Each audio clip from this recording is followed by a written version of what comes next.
Maybe, in theory. Okay, yes, I think we are live now.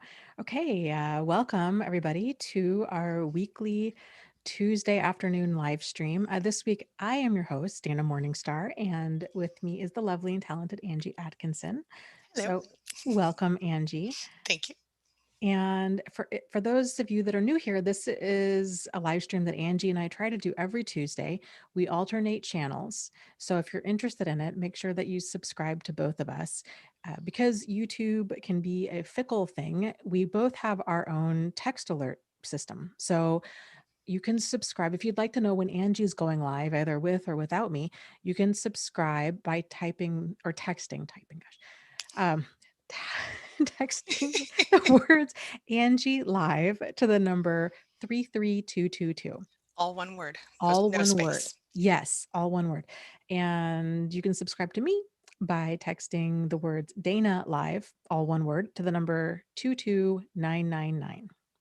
So, and these live streams happen, like I said, every Tuesday, 1:30 p.m. Eastern Standard Time, 12:30 p.m. What are you, Central Uh-huh. Standard? Yep. Central. Okay.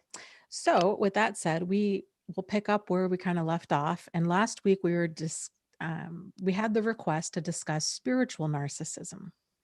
So we thought we would kind of dive into that a little bit. So, um, how do you want to start this off, Angie? Do you want me to talk a little bit about it, or do you Yeah, want go to? ahead. Go ahead. Okay.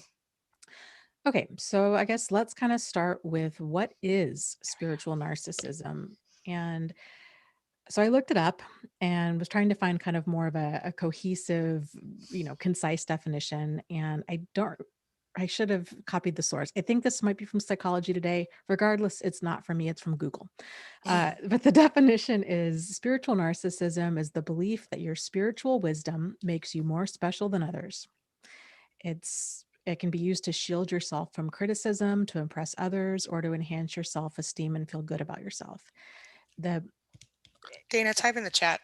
I can't even see the chat. I'm so sorry. Oh, you can't? Okay, that's weird because I can.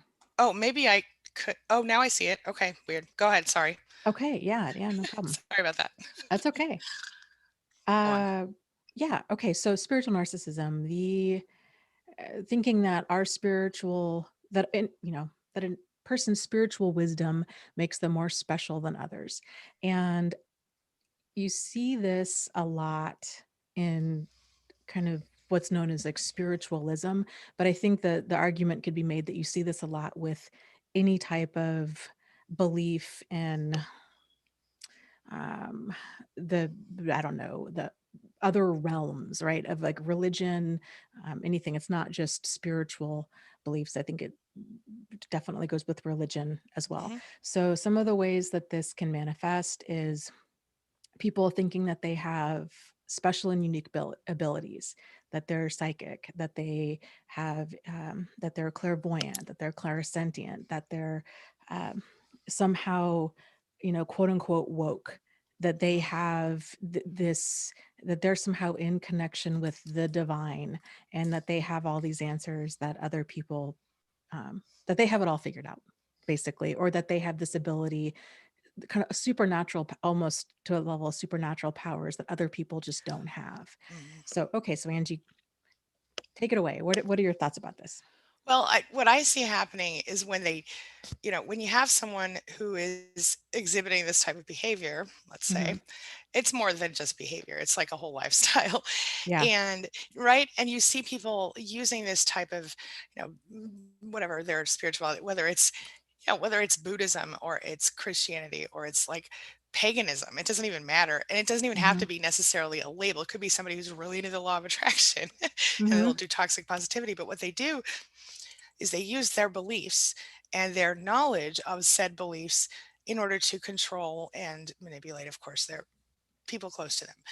Sometimes just their family or their primary sources of supply, and sometimes way more than that. And it kind of depends on, their position in their group or whatever it is. Like if you have a minister, they might, and they happen to be a narcissist, they might be doing this to their family and anyone close to the family, and they might be using, guilt or you're not doing this right kind of thing. Or, like I said, even someone who's just like a law of attraction buff, Mhm. can use it to, well, that just happened because you were thinking negatively. This is all your fault, or whatever. You know what I mean? And so, little tiny digs can bring you to dangerous places, because what ends up happening is you become so afraid of the control, and then somehow they make you think that, especially if this is a parent or someone who you've known a long time, but even with a spouse or partner, they make you think that it's not really them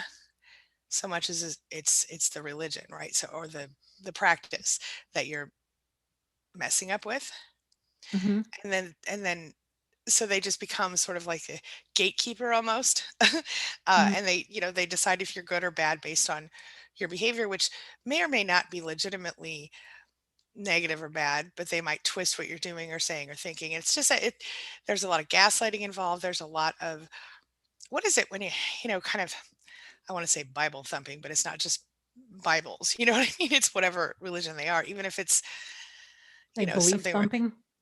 yes, that's it. That's it.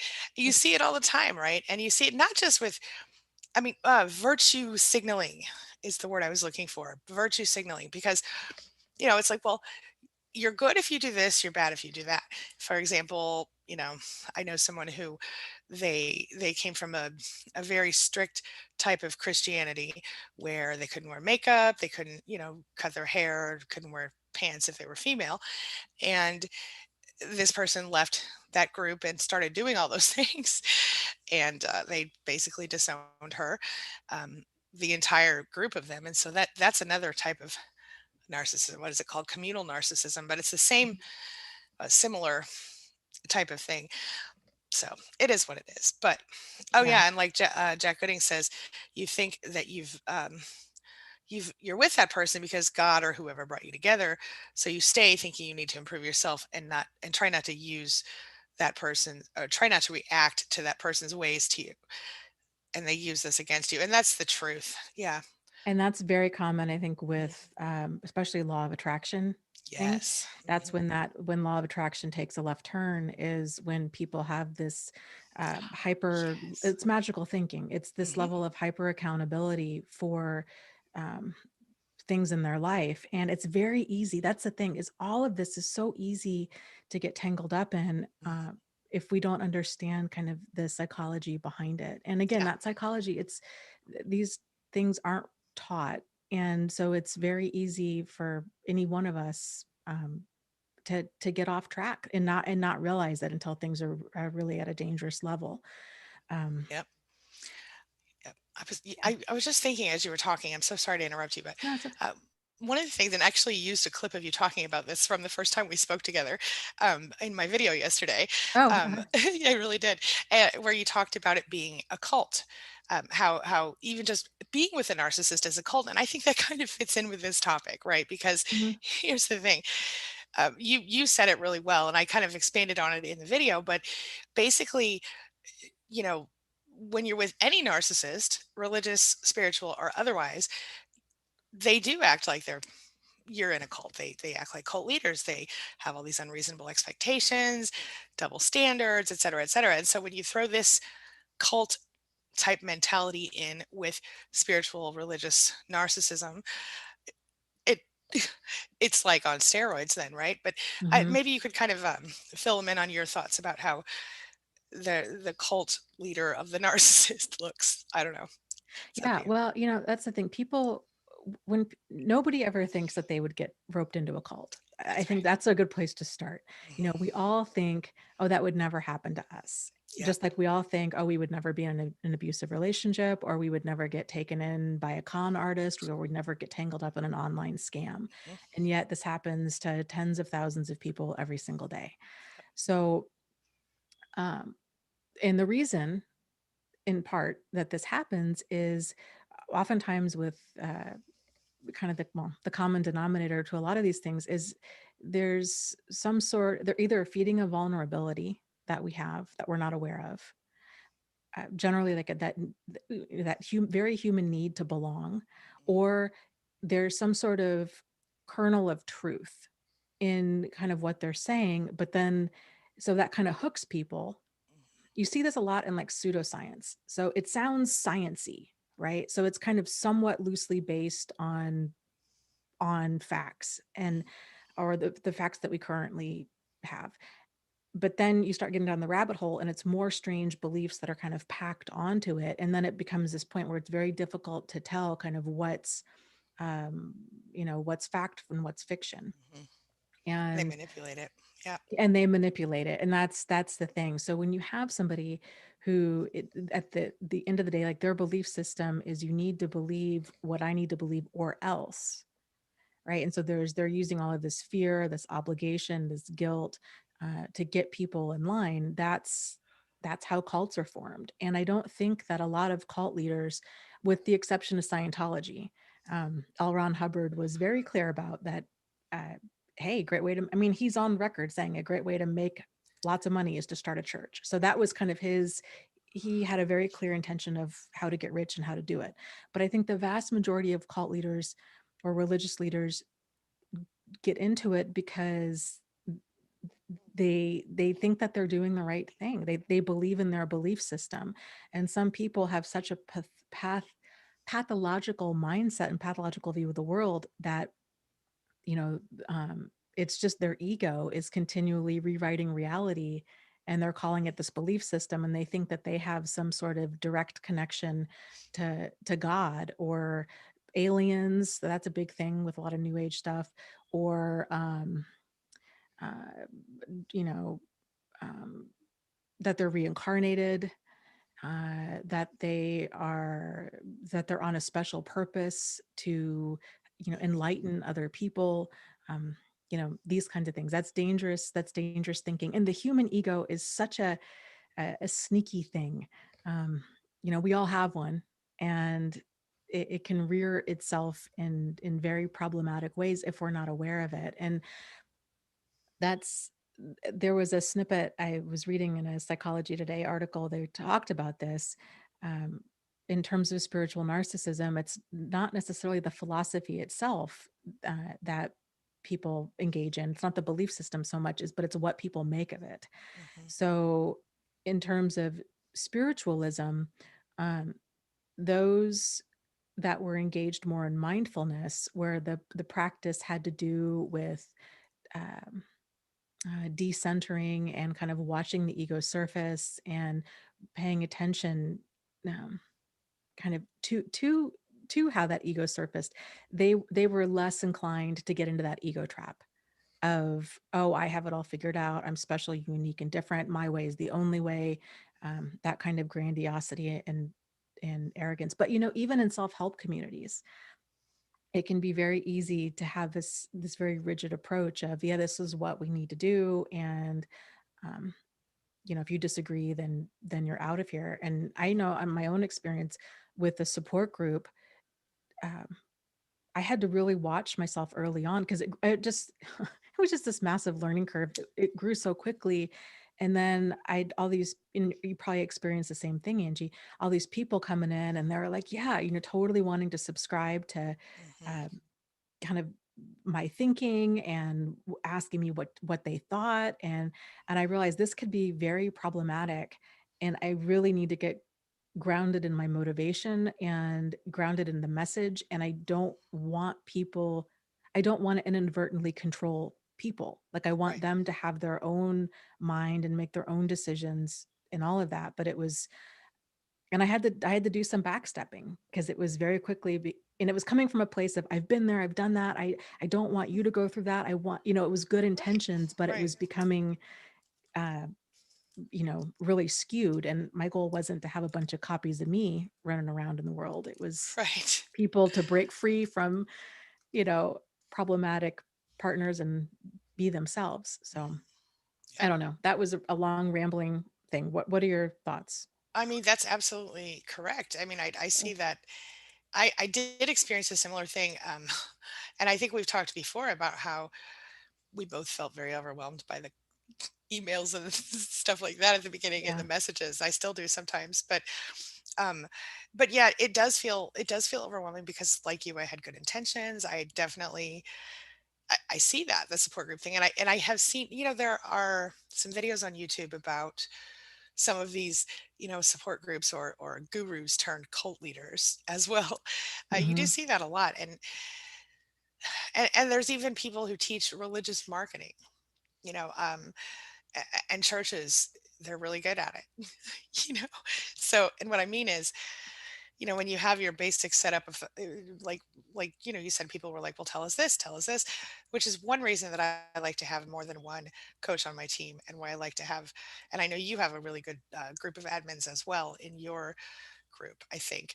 Mhm. And yeah, so I have a really good team of admins. Most of them have been with me. Just we have a few new ones right now, but two new ones, I guess. But most of them have been with me for 3 or 4 years, which is amazing, and I'm really grateful for them. But bringing in other people who have gone through abuse and survived in their own way, I think that's helpful with not getting too um, dogmatic. Is that the right word? I don't know.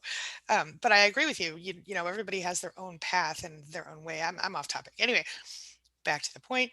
I, excuse me, I see spiritual abuse um, in a lot of different situations. Like you see it with parents and children often. If you don't do, whatever we say, you don't do what the Bible says, you don't do what the Mhm. book says, you don't follow your law of attraction exercises, you're not good enough. And then they're put in this box, and they spend well, at least those who are the scapegoats. And then, have you heard the story? There's a lot of stories about, um, and I'm not trying to bring up any particular religion, so I'm just going to say a certain type of Christianity that they, they have one kid. They tend to have a lot of children due to their beliefs on birth control, and they usually pick one of the male children to like groom as a priest or something. and Hmm. and there's a lot of crazy stories about that. But and it ends up being a burden, of course, because the kid didn't choose it. It was kind of, that's just one of many examples. But I don't think that healthy families do that. So, try to choose their child's career for them. Same Yeah. with a female version of that in that religion. But I'm off topic. Oh, this is another. Lorraine Harvey makes a really great one. Excuse me. It makes a really good note. She says she met hers in AA, and that's another one you see the same thing, where they tend to they'll use the AA rules or guidelines or whatever to minimize and control a person. Um, Even if Mhm. the person remains sober, well, you didn't do your amends yet, or you didn't do this yet, or you didn't do it right, or whatever. I've seen the Mhm. similar things. And it can be challenging, Yeah. to kind of walk that line, but you do see a lot of that in Hmm. different kinds of 12-step or Yeah. self-help Well, yeah, programs. support groups. Yeah, sorry. Yeah, because at the end of the day, it's always easier to see other people's issues, right? And it gives us that sense of it's always easier to work on other people's issues. And so kind of jumping in and thinking, okay, yeah, I'm going to help you solve this. It can feel like it's coming from a good place, but if the result is it's enabling behavior, then it's harmful for everybody involved. And what really drives that for a lot of people of, okay, I'm going to jump in, I'm going to help solve your problems. uh, Hmm. it really comes from a drive of I'm avoiding my own problems. So I'm going to jump in and help yours. And at the end of the day, I'm still going to get that same dopamine hit of feeling productive Hmm. and like I'm getting things accomplished, but really I'm not. Um, but it's hard. It's so you see that a lot with 12 step because it's painful. It's Hmm. painful to look at your own stuff and to focus on your own stuff. For And sure. it feels a lot better to be like, okay, well, let me focus on everything that's wrong with your life and I'll just help you. Hmm. Um, and not even realize it. But kind of uh, Grace makes a comment here. She says, law of attraction really led me to believe I created these traumas myself. It was too much accountability, and I didn't understand how dangerous these ideals are. Yeah, I mean, okay. So let me talk about that a little bit. Okay. I do believe up to a point in the law of attraction, as far as you know good vibes and all that stuff. However, I also I don't I believe that it's very toxic when used the wrong way, when used to control someone, and when used to blame someone for their own abuse or trauma. Um, because most of us, I would guess, this is not any sort of official statistic, but just based on my clients and people I talk to here on YouTube and around the internet, I would guess at least 90, maybe 95, 98% of us who have been abused in an adult relationship by a narcissist have also experienced some sort of trauma in childhood. And I've I looked deeply into this. How can a child, you know, create their own trauma? Because can they? And I don't think that they can. And there's a lot of different theories on this. I did a video on it once. I took it down because I still don't but I still don't, even though I shared what other people had said about it, other experts. I'm not an expert in the law of attraction, obviously, but I felt not not okay with the type of answer, you know. And some people will say, "Well, it's." I've literally seen people on Facebook, for example, saying, "Oh, it's because I have bad karma from a previous life," and whatever your religion is, I'm not judging anybody, but I just don't believe that's a healthy perception to take. And that's another thing that another way people are controlled, by the way, is by, Mhm. so, um, yeah, I'm not sure where I was going with that, but Yeah, I agree. This is where I think kind of spiritualism and religion can be a slippery slope, because if it's just a belief system, but there's no facts to back that up, Mhm. it's just, oh, well, I just believe this to be true, then it can get, it's a slippery slope and things can get really bad really fast. James Randi, who's one of my heroes, who passed away recently, spent his whole life, he was a magician, and both him and his predecessor, Harry Houdini, Mm, dedicated their lives to debunking spiritualism.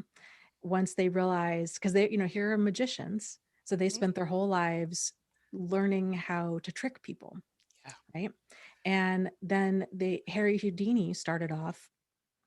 His mother had passed away, and he was so distraught. He sought out a psychic, and this is kind of during that whole era when spiritualism was becoming a thing, like seances and all kinds of things like this. And he very quickly saw through the woman and was like, no, this is all bunk. And then that kind of piqued his attention and realized, oh my gosh, these people are really damaging, whether or not they're con artists or whether they think that they're real, they can do a tremendous amount of damage. And um, so he spent his life kind of getting into cold reading and trying to basically understanding the psychology behind it and how it's twisted to influence people in problematic ways. And that's the thing. That's what I'm talking, like the kind of the psychology behind it. Like with law of attraction and kind of the basics of it is, it's psychology. Yeah, you focus what you um when something is important to you, it activates a certain part of your brain, the reticular activating system, and then that part signals, hey, this is significant to me. It's kind of like the cocktail party effect when you hear your name in a room full of people that are all talking. It's mm, why you hear your name and not everything else that they're saying, because it's what's significant to you. Law of attraction works the same way. You set an yep, intention, then you start noticing it. mhm, But just because you're noticing it doesn't mean that it's manifesting and that you're on the path to receiving more of it. Or just because you have this intention to meet a this is where it can become dangerous. mhm. You kind of set this intention of, oh, this is what my ideal partner looks like, I want to receive this. Oh yeah, we And talked. then somebody shows up, right? And you're Yep. like, oh my gosh, this person's exactly what I was asking the universe for. Mhm. So who am I to question this? I'm going to drop all boundaries and move full speed ahead, because this is my intention is manifesting. And That's a you gotta, problem. yep, and you gotta wonder how many people like ran into abuse that way, you know? Yeah. That's the thing with magical thinking or faulty thinking in general. It works until it doesn't. So it will always end poorly.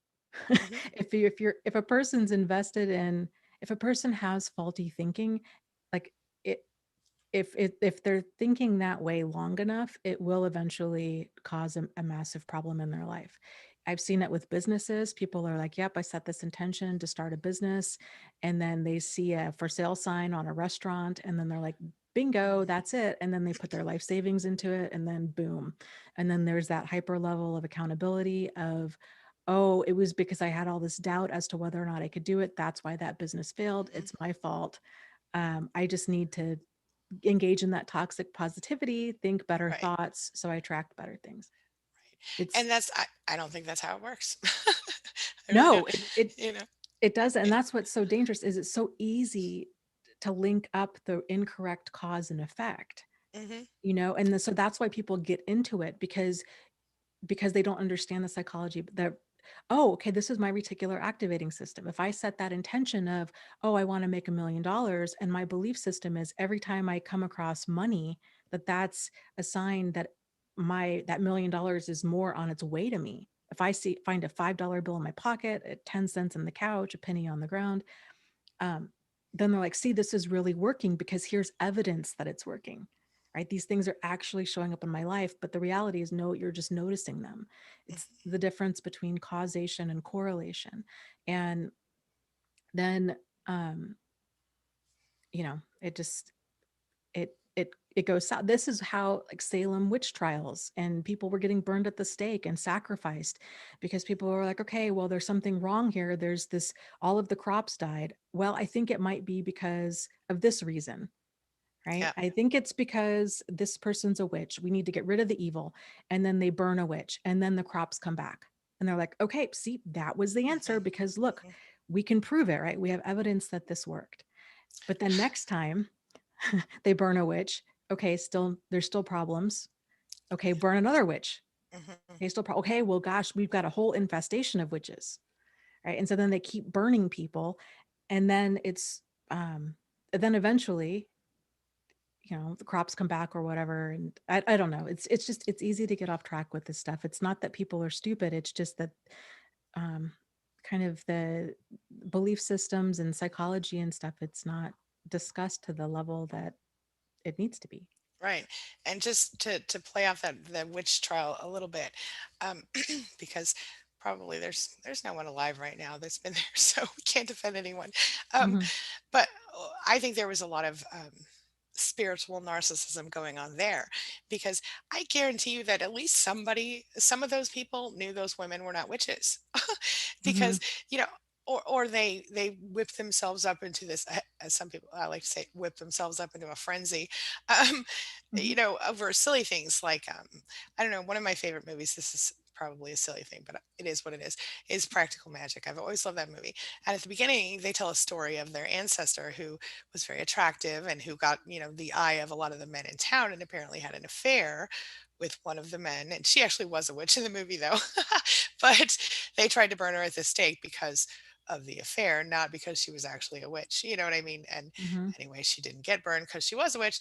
And that kind of was one of the things I heard about those witch trials, is that, well, we'll know that she's not a witch if we burn her and she doesn't burn, or hang her and she doesn't hang, or whatever. mhm, And I find that to be interesting, because then they know that they were willingly killing innocent people. But the whole thing is that they were trying to control people who were causing trouble in their lives or in their little towns or mhm. whatever. So I just think it's very interesting. Anyway, Yeah. yeah. Um, I do have a question from the chat from M, who says, what are your thoughts on hypnosis in regard to spiritualism and self help? And I would just say this: I cannot be hypnotized. I have tried self hypnosis. I don't do it well, but I can do, I mean, I've tried other hypnosis too. I just can't be hypnotized. But what I can do is meditate. That's good.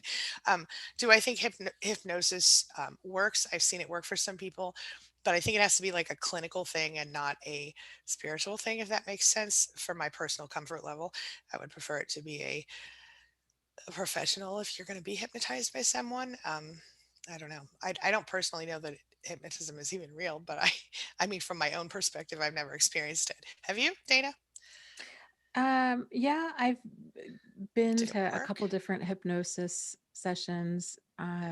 There is like a clinical, more of a clinical hypnosis. Yeah, The thing is, I don't know how well it's regulated. I don't think it's very right. well regulated at all. Probably not. So, Yeah. um, Has it yeah, worked on you? Have you ever been successfully hypnotized? it's hard to say. I think there's also a difference between what people think hypnosis is and what it Perhaps. actually is. Yeah. Um, when I went under, it was more of that kind of like it's like you've had a few drinks and you Hmm. just kind of lose that barrier Okay. of embarrassment or shame. Hmm. Uh, Your ego yeah, goes away. yeah. It's interesting. I didn't get the results that I was looking for, but I could see some uses for it. My concern with hypnosis is that, especially in terms of like spiritualism or like doing past Hmm. life regressions, stuff like that, none of that's been proven. You can't prove it. So Right. it's very, how do you know? Right? It's You very know. easy for someone to say, "Oh, yes, you were a slave in ancient Egypt, and this is why that Hmm. this is the thing," or "You were hung, you were burned at the stake in the Salem witch trial, or you were a queen in this blah blah blah." I was definitely a queen. I'm just Yeah. kidding. Just kidding.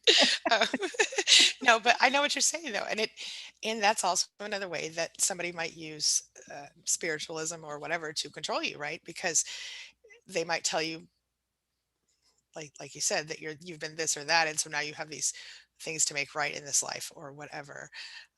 There's a lot of Yeah. I ugliness. I would encourage people. There was somebody in the chat, and I lost the comment, but somebody had mentioned something along the lines that they want to stay open minded, and Hmm. and I agree with that. I think it is important to be open minded. Um, a famous quote from James Randi said, "It's great to be open minded, but not so much that your brain falls out." And what he means by that is, it's good to be open minded, but that doesn't mean that we believe everything.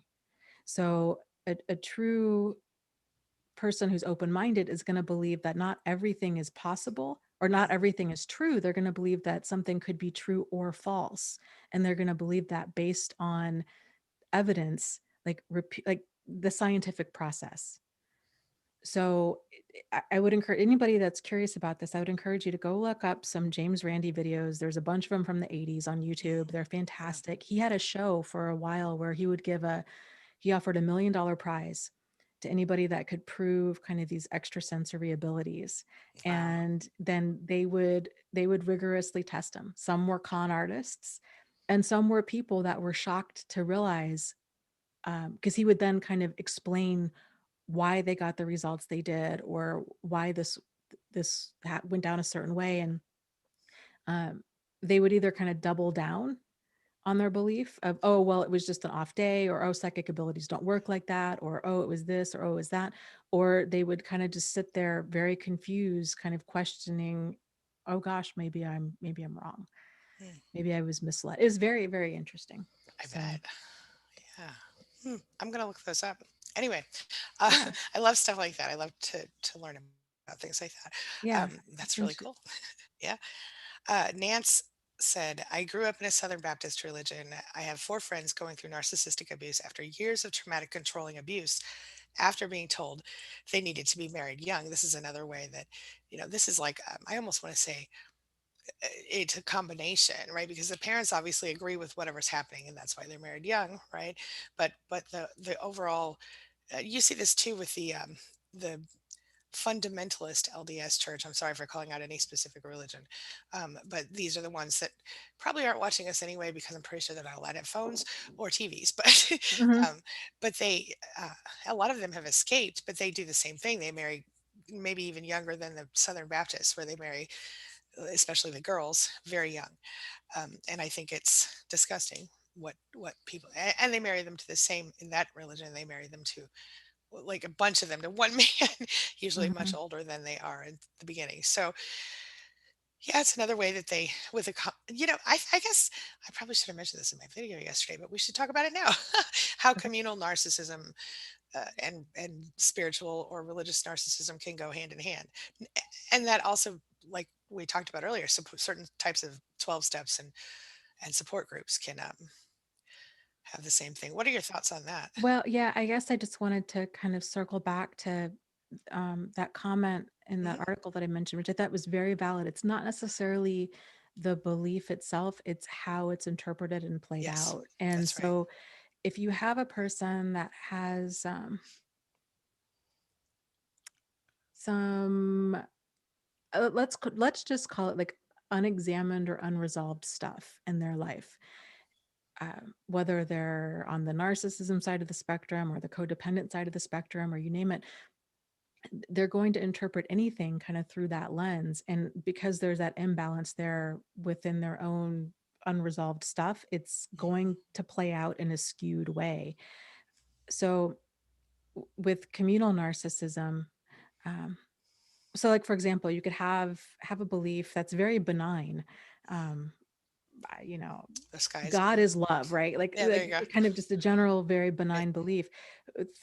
For a person that has that bend in their personality where that's more narcissistic, they're going to take that and run with it and then think, oh yeah, I have this great insight, this unique insight into like what God is. And God is basically everything that I think God is. And God wants you to act this certain way. Not me, but just everybody That's else, it. right? Yep. And then those that are on more of that kind of codependent side of the spectrum tend to be very um, out of tune with their own wants and needs. They're out of tune with their boundaries. They're out of tune with when they um, um, kind of their own emotional GPS system of when something's a problem or not. And so they're like, yeah, God is love. This is a fantastic belief. I want to buy into this. Tell me more, right? Hmm. And then they kind of get wrapped up in this, but because they're so impressionable and they may not realize it, and here's this leader who's so persuasive but who has such a problematic bend to what they're saying, that's how you start these things start picking up speed, and you get this kind of communal level of narcissism where there's this very problematic belief system. And it's tragic because oftentimes when these things come crashing down, you have a lot of people that that are not malicious or evil or hurtful people. They just kind of got caught up in this, and because they didn't have a solid footing in themselves, they were very easily manipulated into doing something. And so kind of like with great horror, they realize, oh my God, what have I done? I got involved in a cult. And not only that, but I got my kids involved in this cult. And now Hmm. my kids are in it and I'm out. And how did this happen? And it's tragic, and it's heartbreaking. So Truly. Yep. Absolutely. And you see it so often. I mean, yeah. I've had, well, I know a person who's not a client, just someone I know, who actually escaped one of those groups in the FLDS groups and is now, older and not older, but older than she was when she left, I guess. I guess she ran away before she was 18, and now is like in her late 20s, I think, and married to someone she chose, which is great, and Mhm. doing well. But it was apparently a very insane situation. And to see this, how normal she seems now compared to what she must have been. I didn't know her originally, obviously. But it is, it's sad and interesting at the same time because it's easy for us to go, well, those people, they don't, they kind of, what do they say? Out of sight, out of mind. You know what I mean? And, Mhm. but now they're back, they're in the news a little more. So that's something. I don't know. Okay. I just thought I saw a comment and I lost it. Do you have a comment for us or a question? Um, no, I'm gonna just hop back in the chat. I had one and then Yep, I lost it. Okay, here we go. Oh, here's one from Embers who says, I saw that early marriage push with my ex's first religion, Jehovah's Witness. They didn't want the girls to go to college, so they married them out right after high school, and the elders would beat their wives. Yeah, that's, I don't, I did have a friend in high school who was all through grade school and high school who was a Jehovah's Witness. And I remember being completely shocked when she tried to, you know, like one time she invited me to her house and she literally tried to get me to convert. And I'm not anti anything, but I was not in a position to convert to being anything else. At the time I was closely related to a minister. So it's interesting. It's interesting. yeah, Yeah. I think it's always good for us to um, kind of check in with ourselves Hmm. periodically with any belief that we have, and to ask, okay, am I believing this? Is this belief I have, is it being driven by fear, obligation, or guilt? And if Hmm. so, where does that stem from? And um, kind of what is a more empowering action or belief that I could take instead and do certain, have you outgrown certain things? Because we all have kind of a mixed bag of beliefs. So some of that are disempowering, some that are empowering. But the challenge is if we've been believing these beliefs for any length of time, then we just take them as truths, It's true. right? Like this is just how the Mhm. world is. That's right. And so it can be difficult for us to spot some problematic thinking there. Hmm. But um, in I think, terms of, yeah, go ahead. no, I didn't mean to interrupt. Tell me. I was just gonna say, like in terms of spiritualism, Hmm. examining how does this fit in with my boundaries? Like, am I hurting other people by doing this? Am I hurting myself by kind of navigating where is that line between a spiritual belief or a religious belief and a cult? Hmm. Because I think more often than not, that line can be really fuzzy Yeah, no because doubt there's a about lot it. of extreme stuff out there. So yeah, good Totally. good to engage in some introspection from time to time to see. Yeah, and I think that's absolutely true. I remember, and this is here, two things. First of all, I actually have a comment from Jack Goodings that says, "I prayed to God to bring me a good woman into my life, a Christian. It turns out if God taught me any lesson, it was to not think that way." Mm, I, I feel that. And on that same note, a similar note, what you were talking about with it being kind of, I was personally taught a certain religion from basically some amounts of it since I could remember, and then it became a more involved situation when I was like about 10 or 11 years old, where we actually got involved with a church and it was a whole thing. But it wasn't any type of extremist church, so at least I have that going for me. Um, but I do recall, and this is the example I want to share with you. Being taught as you're growing up, oh, Jesus and whatever, and that's the type of religion it was. But God and Jesus, they could like see all the things that you were doing in your life, and they, like Santa Claus, knew when you were sleeping, knew when you were awake, knew when you were bad or good, etc. Be good for goodness sake, etc. mhm, Okay, and so literally, I remember being a child, and this is almost embarrassing, but not quite, because it speaks to the way that you're taught things and what you might believe. But I believed and prayed to Santa Claus in the same way that I prayed to Jesus or God, because they sounded the same to me. you know mhm, I mean, how could he possibly know what I was thinking and whether I was asleep or awake and bad or good? You know what I'm saying? mhm. Unless he was like Jesus or God. That's how I saw. And so that in hindsight sounds ridiculous.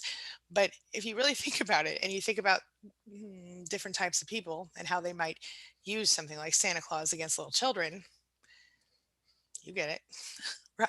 Yeah. Yeah. Yeah. I guess one of my things with religion or spirituality is Hmm. because my belief system is more like agnostic with a twist of Buddhist, I guess is what you could, Mine's different today too. Go on. yeah, how you could describe that. Just so people know kind of where I'm coming from Hmm. belief wise.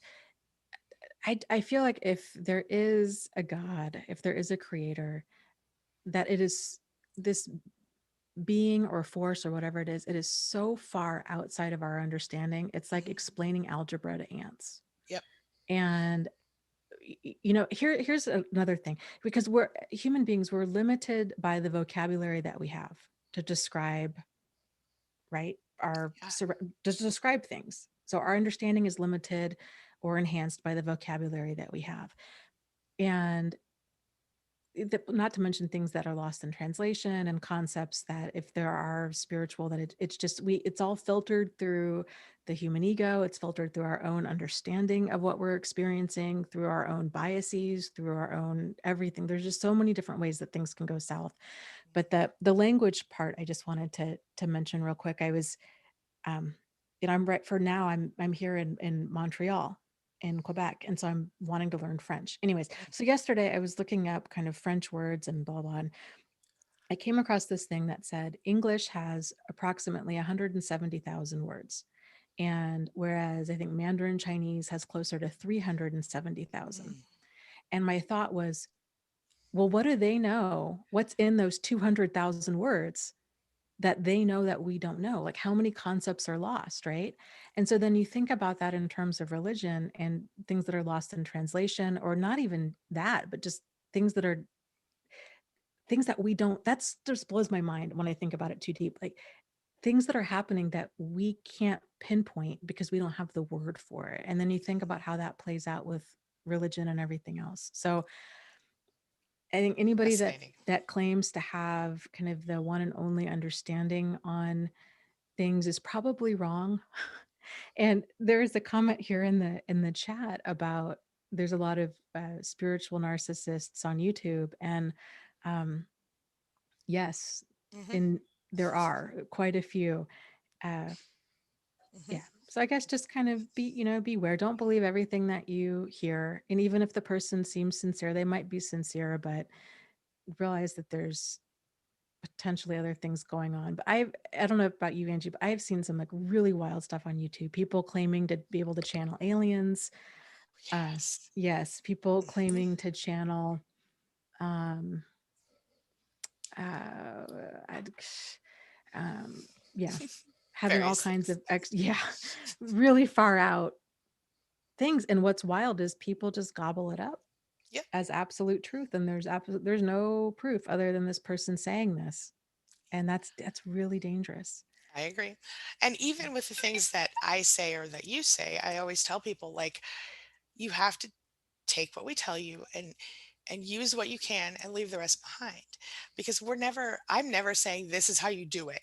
I'll say this is what I did, or this is what works, or this is what might work, but I never tell you you have no choice but to only do this. Like I've seen certain people, certain creators, I'm not going to say names because I don't do that, but at least not in the negative. I've seen certain creators say you cannot, like basically they make people feel guilty for not being able to leave or go no contact right away or whatever. And like I couldn't right away. I had to plan and figure it out too. And so does, and sometimes people get stuck. They have a lot going on. They have too many, obligations, and and I'm not saying that you shouldn't go when you need to go, but I am saying that it might take you a while to figure it out, and that's irrelevant to this point. But I'm just saying, being rigid in you Mhm. must or you can never, that kind of thing. I want people to take anything I tell them, and if they can use it, great. If they can't, okay. Feel free to check me. It's okay. Yeah. I don't want anyone to think that I'm telling them this is the only way, because like you said, we know what we know. We understand a certain amount of the psychology around toxic relationships in our narcissists, etc. But everybody's life is different, and we don't know everybody's circumstances. And this is what I think, when you have somebody who's a spiritual narcissist or religious narcissist, they are using this dogma that they have to make it everyone, mm, except themselves usually, but to put people on the and on this specific path that doesn't fit everyone. And I think that's one of the biggest problems with religion and spirituality, is that we don't know, like you said. And so, like, what I do is like I just said, I take what works for me and I walk away. But with like these people that channel, I've never actually watched somebody channel an alien, unless you're talking about what's her name? Um Esther Hicks, Abraham The Hicks. Abraham Hicks, Yeah, yeah. yeah. That situation is fascinating to me. I still don't think I don't know what I think, doesn't matter. But I like to look at things like that sometimes. But she's the only one I've seen really, and I don't know that she calls them aliens, but No, you know, yeah, it's kind of this other, right, but it is. It's like this energy that comes from another planet, and right. she was kind of the one that ran with the law of attraction. She's the one that She, really made that yeah. mainstream. Well, even before The Secret, she Yes. was out there doing the thing. But it doesn't matter. The point is, I think, like you said, there's a lot of toxic. Yeah, I lost my point. But anyway, we're on the same page. Yeah. There's Yeah. interestingly enough, there's another guy. I don't know. These are the holes that I fall down on YouTube. Who I love is stuff like that. I Go do on. too. I just find the way kind of belief systems in general and the Yeah, brain and psychology just so absolutely interesting. fascinating. I do But too. Paul Anka, the 50s singer, Uh-huh. okay, His cousin, his name is Daryl Anka. Okay. It goes by the name Bashar, and that's the Oh, spirit that he channels. So okay. Abraham Hicks, like you said, it's Esther Hicks Uh-huh. is her name. She supposedly channels this collective being called Abraham. Right. Um, Daryl channels this collective being called Bashar, and Okay. but he's very theatrical, and um, yeah, it's if you're it's something. I So always think it's fun to look at those things, and I like to yeah. wonder, you know what I mean? Uh-huh. I'm not rigid in most of my beliefs. I pretty much there's a few, but they're, probably just earthly things, but I'm very fascinated by everyone's ideas. And I'm always interested to see like, Yeah. what's that mean? What's that all Yeah. about? Well, Yeah, I love and I that. think that's such a great being open-minded in my book. It's kind of being like, okay, you know what?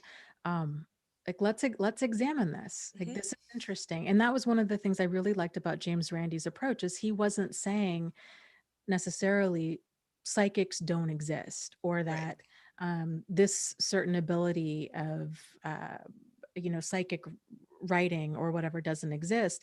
It was individual to individual. So he Hmm. would explain, okay, in this belief system, kind of here's the psychology behind it and why it's easy to think that something works when it really doesn't. But like, let's test this and find out. So I'm not saying that this whole thing is not valid, but we can show using the best way of measuring things that we have, the scientific process, that this isn't Mm. that these results don't have a high enough statistical significance to show that it's anything other than kind of random chance. Yeah. So, um, and I think that he just did I just love him. He just did a wonderful job with staying open-minded and treating people respectfully Yeah. and coming from a place of curiosity, uh, about that. But I just wanted to touch on one point real quick that Hmm. kind of back to what you were um, saying with kind of belief systems and communal narcissism and all of that is um, and people saying, oh well, if you're in an abusive relationship, like this is what you need to do, this is what you should do, blah blah. And it is very easy to come from that place, especially if you've been there, done that.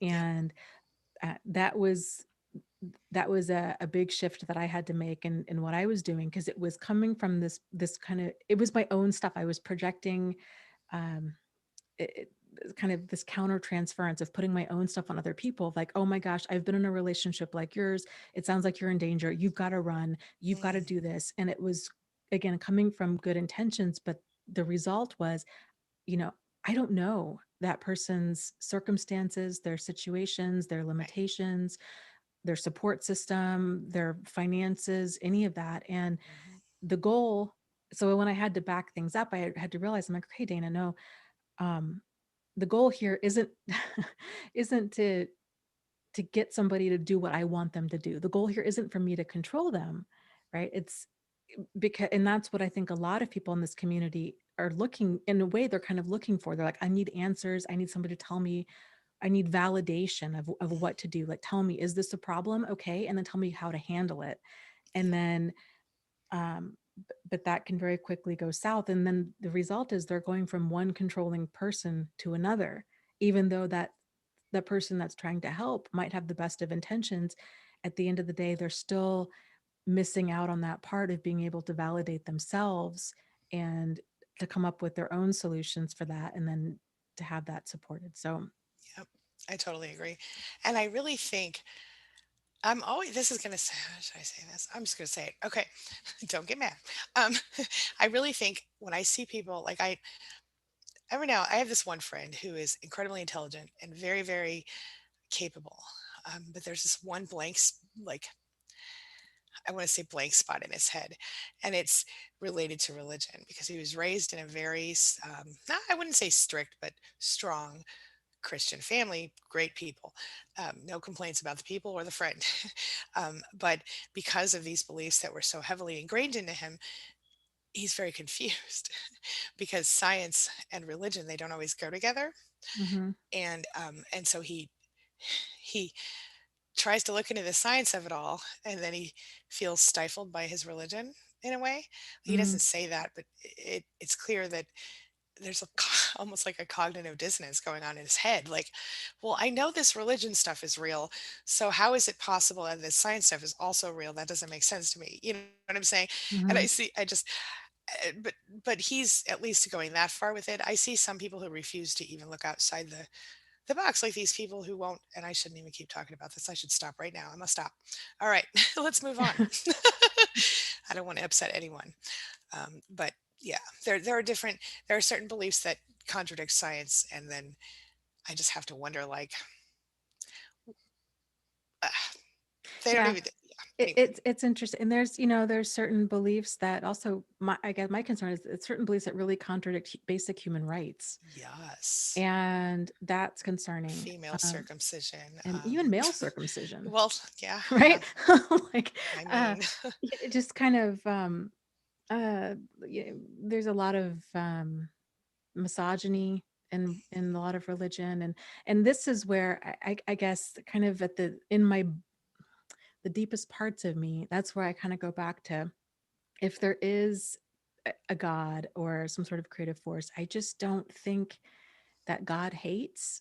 And I don't think that God wants anything for his or her its creation other than to become like the highest and best, to fulfill its potential, right. you know? Right. That's a really good point you make. I was just thinking when you were saying that about a client that I have had it in the past, not currently, Mm, who came from a certain very strict religion, and she was reaching out to me for help to get through this because she was not, by her religion, allowed to divorce her abuser. mhm, And I said, "Are you telling me that you think that God wants you to stay in a place where you're being abused?" And she couldn't answer the question. Of course, she knows what she wants, but she felt incredibly obligated, fear, obligation, guilt, all that because of her beliefs. And it really peeves me right off because most, even other people who I knew in that particular religion had said to me, of course, God wouldn't want that. But in this particular branch, or whatever you want to call it, part, mhm. sect, I don't know, they were requiring these people to stay with abusers or go to hell. you know? Yeah, And I just think I agree with you. I don't think God would ever, if God is a thing, a being or whatever it is, I don't think any type of creator would ever want to hurt their creations. I don't want to hurt my yeah, creations, the three children I had. you know? yeah. So anyway, not that I'm a creator, don't misunderstand me. I mean, I am a YouTube creator though. Okay, I'll stop. Let's move on. Yeah, Um, I but like this comment. Oh, oh, sorry, go ahead. go ahead, go ahead. I like this comment from Kelly's Magical Realm. She says, if only we could be warned if we were living in the vicinity of a narcissist, they should come with warning labels. Wouldn't it be great if they had like a like they have the sex offender registry? There was a narcissist registry. They'll never do that. That would be a big invasion of privacy, but it's a great idea. Or a little thing that would set off a sensor in your phone or something when you were close to one. Beep beep beep. I just thought that was a fun comment. All right, let's move on. Yeah. Um, oh, Kelly said that because Kelly's neighbor is a narcissist. That makes sense. Yeah. All right. Did Yeah. you have? What was I going to say? Oh, I was going to talk a little bit about spiritual abuse too. You'd already mentioned it, but I just kind of wanted to circle around to that. Mhm. Um, it, uh, in terms of kind of using these things to control people, like some more of the mild forms of that, even more like moderate churches. Uh, and I, frankly, I think a lot of this is, we all have, the vast majority of people out there have this, tend to be kind of normal, decent people. And we tend to go around thinking that, um, people in life kind of want the same things. They want to be happy, they want to be healthy, they Mhm. want to, have quality relationships, and that they're solutions oriented. And that's not true.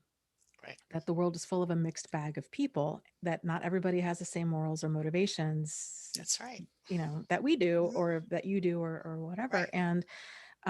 And so, because they don't realize that, this is when you get into, even like I said, even more moderate churches, um, or therapy, or anything, life coaching, whatever, where you hear a lot of these kind of well-intended bad advice, these platitudes of, oh, well, you got to forgive and forget, and nobody's perfect, and commitment is forever, and relationships take work, and love conquers all. and I wish it did. communication fixes everything, right? And I wish that was true. It should be true, but it's not true. It's not true. And those are some of the most damaging kind of uh, platitudes that are floating around out there. And so, but it can be very confusing because on the surface, it seems like, yes, these are very good tenets on which to live my life, Hmm. right? And Yep. um,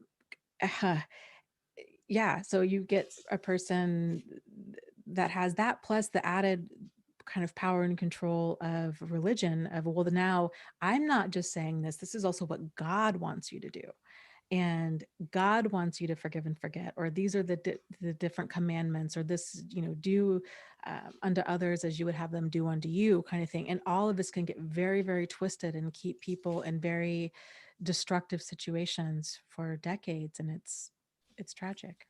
Hmm. Yeah. I couldn't agree more. It literally is tragic.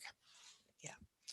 Um, there are so many good comments here. I'm trying to try. I know we're running out of time, but I want to. Do you want to? Do you have a comment to share that I missed? That I missed. I'm trying to see.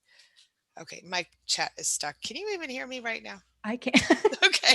Yes, I I'm can like, hear you. am I Yeah. just talking to myself? Okay. Yeah, my page is stuck. I can't see it anymore. So I'm just gonna sit here and let you pick anything.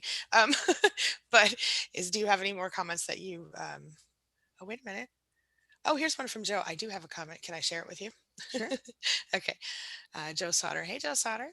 I just told a story on TikTok today about something you told me. Okay. He said Joel Olstein has a sermon about abusive relationships. He doesn't believe one should stay in an abusive relationship. He recommended to a member to consider the possibility of divorce and pray about it. And that is a reasonable, and I don't really know. I know who Joel Olstein is. I don't know him well enough to like recommend him, but I think that that is a reasonable, I know Joe is a very spiritual guy. And I know that, I think that's a reasonable statement for any spiritual leader to make, and I mean, nobody wants to get divorced. You don't go into marriage thinking, "Oh my god, I'm totally gonna get divorced." Woo! You don't do Hmm. that. You don't go into marriage thinking, "Oh my gosh, I'm totally gonna get abused." So Right. I think it's ridiculous when people make those sweeping generalizations, and it's not every. And I'm glad Joe said that because I want to clarify something. There are many more reasonable, not toxic, uh, spiritual leaders out there. Okay, I mean, there are more than I would Hmm. say. Wouldn't you say more of them are not toxic than are, but there are enough toxic ones that it's ridiculous. And it causes thousands and thousands, maybe more, of abusive situations.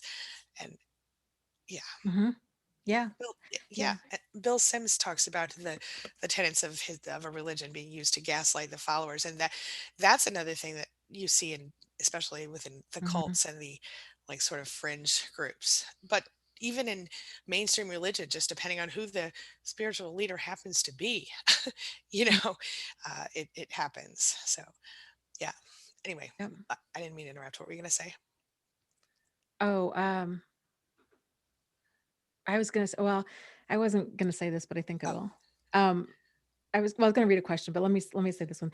okay. Speaking of kind of religious leaders, so one of the ones, because like I said, I kind of just like to see what's out in the world, Me too. um, and there's a lot of speaking in tongues, which is a Oh, part of I have some thoughts about that religions. too. Go on. And it's very interesting. So Joyce Meyer, who's a very big, famous, Hmm. Christian evangelist, is a fan of speaking in tongues. And I heard a recording of her doing it, and I found it fascinating because it's basically the verbal equivalent of monkeys at a typewriter. Hmm. If you say enough gibberish out loud, like you'll eventually make some sort of sense in some language, but it's not going to be cohesive, and it's not going to probably be more than one word. That's right. Um, and also with that, the Bible is very clear about there's a time and place to try to speak in tongues, and it's with somebody that can translate. It's not just saying a bunch of gibberish and thinking that you're saying something meaningful. Exactly. Can I add to that? Yeah, yeah. I've had that exact same thought, and Hmm. repeatedly I have said because it actually says in the Bible that just what you said, Hmm. and And it does not say only in church on Sundays around other people who believe in speaking in tongues.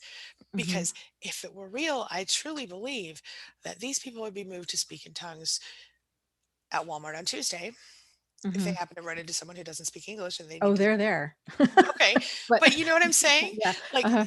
yeah, I guess they might be, but I but the only place you really, I mean, you don't see that. I mean, in real, I don't know. Anyway. Oh, and then Anne adds, and even Buddhist philosophy wants you to understand with compassion, but it just gets worse with narcissists when you are compassionate and seek to understand. Darn right, it doesn't it? I wanted to touch on that because that was a big pothole for me in my journey. I bet. And because my belief is more towards kind of the Buddhist level of like detachment and compassion Mhm. and more of Buddhism as a philosophy. I don't spend any time thinking about what happens after death. Right. I find that, um, I guess, interesting Mhm. to think about, but I just, it doesn't keep me awake at night. It doesn't bother me. So my take on Buddhism is more of just the daily philosophy of it. But yeah, the compassion, this idea of compassion and allowing, of kind of basically very going with the flow. There was a book I read, and I forget who it was by, but he was a big time CEO, and I think it was something called like a year of saying yes, and it was about his experiences of just saying yes to everything and kind of how that unfolded in his life. And at the time, that really appealed to me. But really, hindsight being what it is, what appealed to me is, oh man, it was really this great way of not, it was a, a feel good way of avoiding being assertive. Mhm. And it was a way of, yeah, avoiding confrontation. And it was a way of um, kind of allowing myself to cuddle up into being avoidant, kind Mhm. of, oh, I'm just going to detach.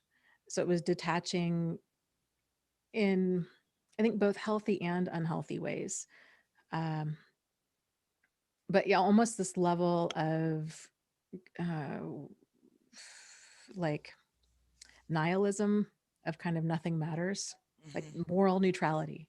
Mhm. There is no right or wrong. There is no good and bad. Nothing matters, kind of a thing. So it can be some hard lines to walk, but I definitely didn't start off doing it in a healthy place, and I didn't realize it for a very long time. Right. That's the problem with it, with Yep, yeah. is the Mhm. stuff. It's we perceive it through the lens of who we are That's at right. that time, Mhm. and it's yeah. Yeah.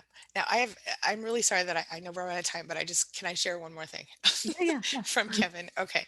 Kevin says, I told someone at my church once that I can't forgive because I was made to believe that I was the one that was wrong. So I first have to take the blame off of me and put it onto my abuser and then get clear about the wrongs that were done. He said, then I can forgive because otherwise there's not an opportunity to forgive because I'm still convinced the problem is me. And he then said, right after I said that, well, maybe you have to forgive first. I'm like, did you not just hear what I said? That's what he said. It's so annoying. And that's really true though. Um, we've talked before about forgiveness quite a lot. Because I used to say you have to forgive, but I didn't mean forgive like, okay, it's okay, let's be cool, because that's not how it goes. It's more Mhm, of a releasing the need to be connected to them or to hold them responsible or to get closure. For me, that's what it's more of developing almost like an indifference. Like, okay, I'm gonna release you from my life because I don't need your negative crap in here anymore. You know? mhm, And and so I use the word forgive for that purpose. But that is not what I didn't mean forgive in that sense of, oh, it's cool. I forgive you for mentally destroying me for the last 25 years or whatever. No, mhm, I don't think that's cool. And it's not going to be okay. But I do think that as survivors of narcissistic abuse, just to bring it back around to ourselves here, um, that we do have to let go, but we don't have to forgive in that traditional sense. So I wanted to add that. But go ahead. What were you going to, or mhm. do you have another thing that you wanted to? Yeah, I'm with you. I find it very helpful to unpack the concept of forgiveness because that word is so, it's so loaded, and it's often so misunderstood and misapplied that it causes tremendous amounts of damage. And so Mhm.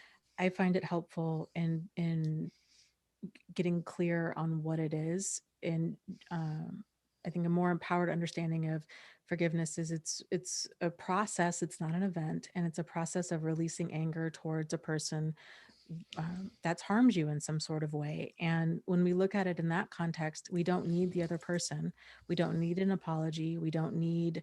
Uh, they could be dead. Like they don't need to be around. This is for us, and it's a process for us. It's releasing that anger. Forgiveness is not the same thing as condoning. It's not the same thing as allowing. It's not the same thing as reopening contact and accepting them back in your life. It doesn't have to be any of those things. That's And so when I was going through my experience in healing, and people would say, oh, well, you really need to forgive. Again, I knew it was coming from a good place, right. but it absolutely made me want to attack them like How could I forgive an abuser? chimpanzee. And Yeah. like I just was I would just go from 0 to 10. I was so angry. And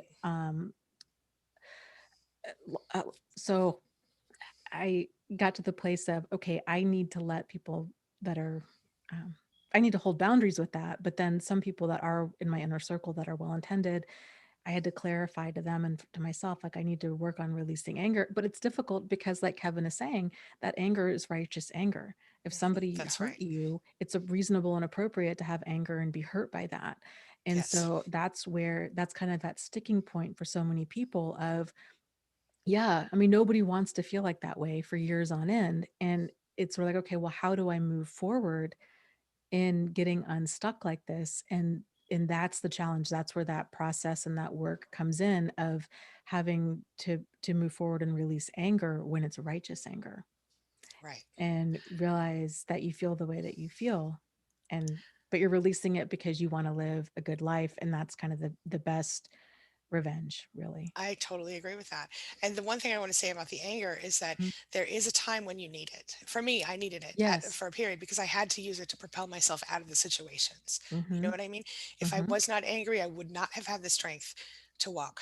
Never. Mm-hmm. And that's what I tell my clients and people here on YouTube too. Mm-hmm. If you're angry, use that to your benefit and then release it, because I guarantee most of us, like we've talked about before, we were we're people pleasers. We don't want to hurt people. We hate conflict, and so we tolerate crap. And so, in order Mm-hmm. for me to push myself out of there at that time, I was so damaged in each case because there were probably a total of three of those different relationships, starting with the parent that I moved out of eventually. Mm-hmm. And each time, I had to get very angry to walk away.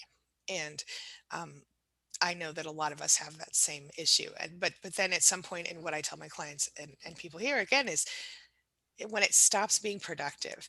That's when I finally realized, and I created this little the letter exercise I use. I did that naturally when I was 19 years old, Mm-hmm. because I realized I was so angry at someone who had hurt me that I was living in this toxic mess of a self. I had all this, I was mad all the time. And I didn't like the way I felt anymore. And I wanted to move on. And that's like, I think I'm not going to tell the whole story because we're out of time, but I literally audibly heard a whisper in my ear, this is what you have to do. So, Mm-hmm. whatever, it worked for me. But I think this is powerful stuff. Yeah. I just wanted to add to that real quick, and then Yeah. we can wrap up. But yeah, this is a big point in healing. So a lot of people, myself included, Mhm. when we've been on that passive side of the spectrum for so long, we take it because we thought we had to. I Yes. think that's the way we were raised, or that was the messages we were received. And so then it gets to that boiling point where, boom, that frustration and resentment and anger builds up enough that it's like a volcano erupting. And that anger is like rocket fuel that Hmm. propels us to actually take some sort of self-protective action. And so that's the challenge too. People are like, I'm afraid to let go of the anger because that's what's keeping me safe.